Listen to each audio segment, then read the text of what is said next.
MMA Weekly Radio, The Lowdown. I am Scott Peterson with my non-partner, Jake Hatton, and we've got...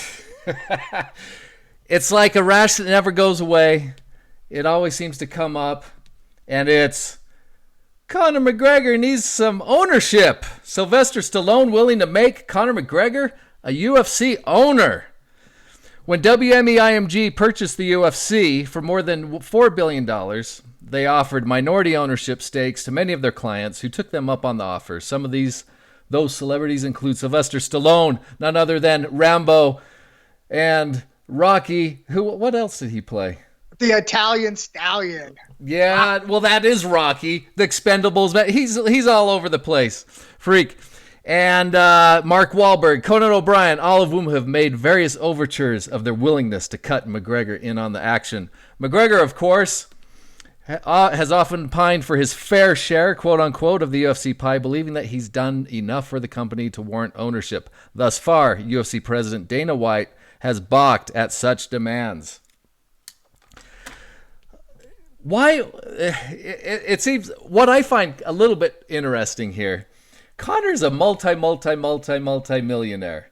And I find it interesting that the movie stars want to be in the good graces of Conor McGregor and seem so fair, so passionate.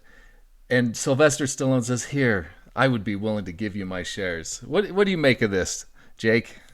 Well, I think it's strength by association. Not that they need any help, but Conor's one of the most polarizing figures on the planet right now. For good and bad reasons, but mostly good.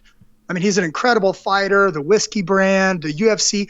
Everybody wants to be a part of that. So I think they enjoy, and especially Sylvester Stallone. I mean, you see Conan making jokes of fighting, which I love Conan. Shout out to Conan. But, a guy like Rocky, I mean, he spent quite a bit of time training.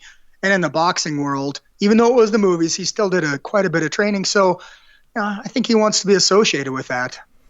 For sure. What do you think of this? I mean, does Conor have a leg to stand on? He came out in March mentioning something of, that he deserves a piece of the pie.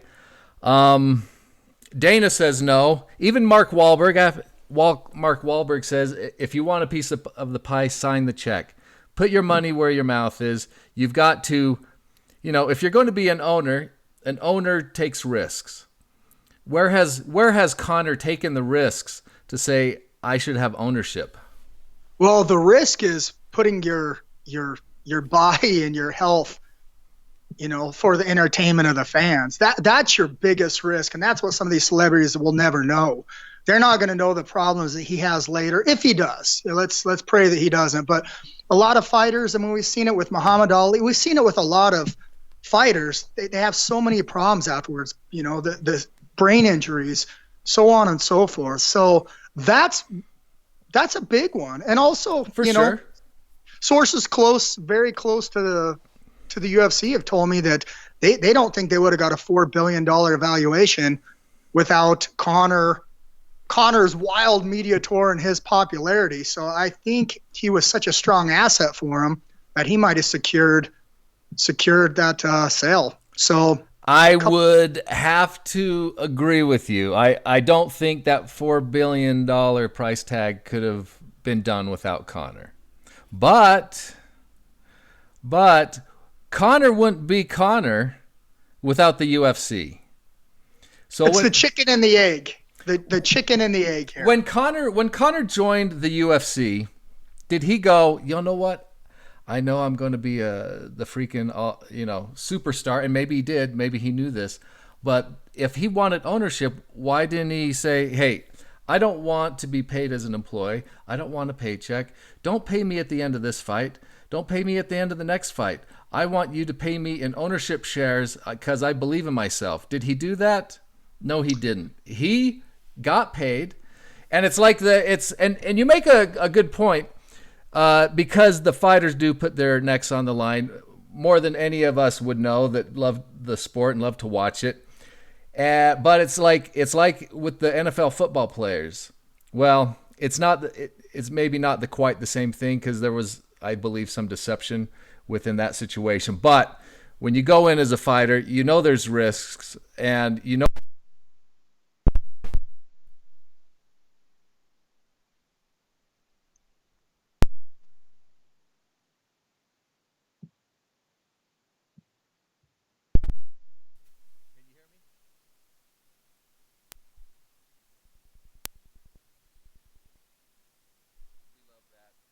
Every show it has to happen. The audio.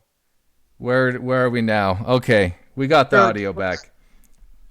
Y'all know what? This show is like my wife. She just doesn't care what I have to say. Anyway, so Conor and these fighters, they know the risks of going in, and they're getting paid. You know, nobody's forcing them to do this. They sign a contract. They're getting paid for what they do. Like, in my opinion, the NFL football players, you can't go into football or mixed martial arts and think you're going to come out the other end unscathed. And no, and you're right. I mean, you're 100% right about that. And I mean, the argument against, and look, I'm pro fighter, but I've also ran businesses, so you've got to look at it from both angles. And you're giving him stock for what he's going to do moving forward, not for what he's already done. You know, the thing about Conor is, if people really knew the amount of money he made, not the amount of money that's published through the Nevada State Athletic Commission numbers, but the true back end numbers with the pay-per-view, he's been very, very, very well compensated.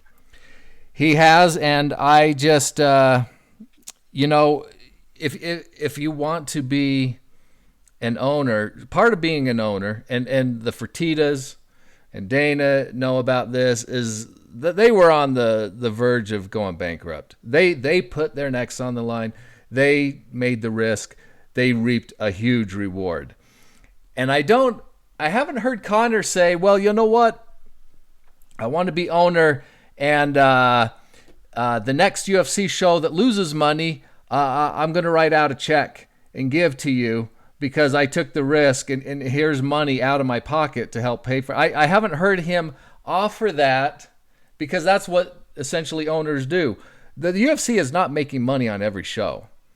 And if you're going to be an owner, it's not just about having your hand out and accepting the money when things are good. It's because a lot of times things are not good. And for sure, the UFC does not make money on every single show. But the question is, did Conor go above and beyond what most athletes would have done? And let me give you an example here. When he did the world tour with Jose Aldo, that is, if you've never done media before or any pay-per-view events, there are so many appearances that you have to do. You have to wake up at certain times. You have to, as a fighter, you want to be in a routine. Right. You want to be able to wake up, do your training in the morning, eat, take a nap, do your next training. It's about being on a routine.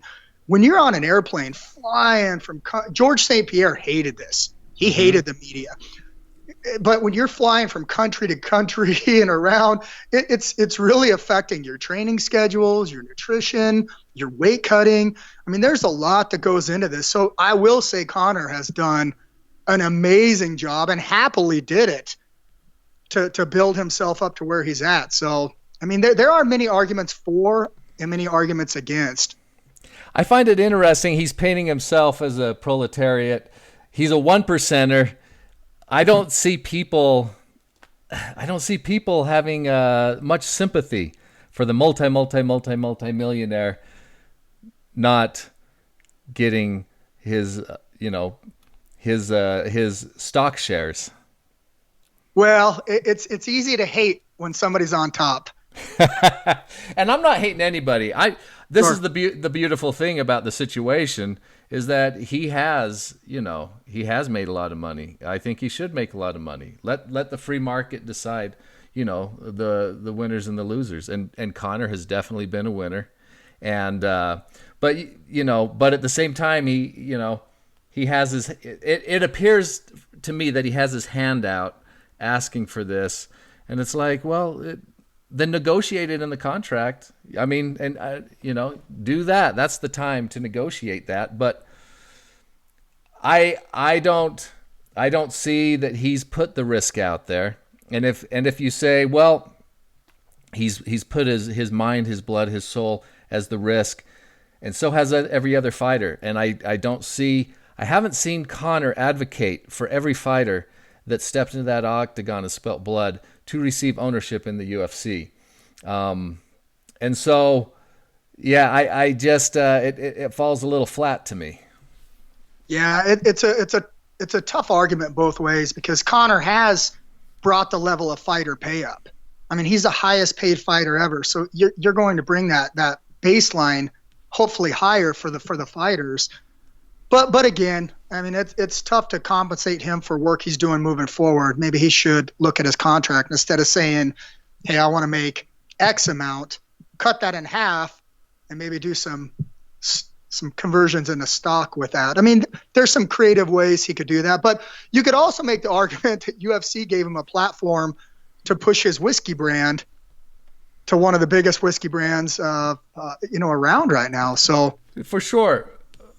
And that was part of the negotiation. Conor was smart. He used his leverage.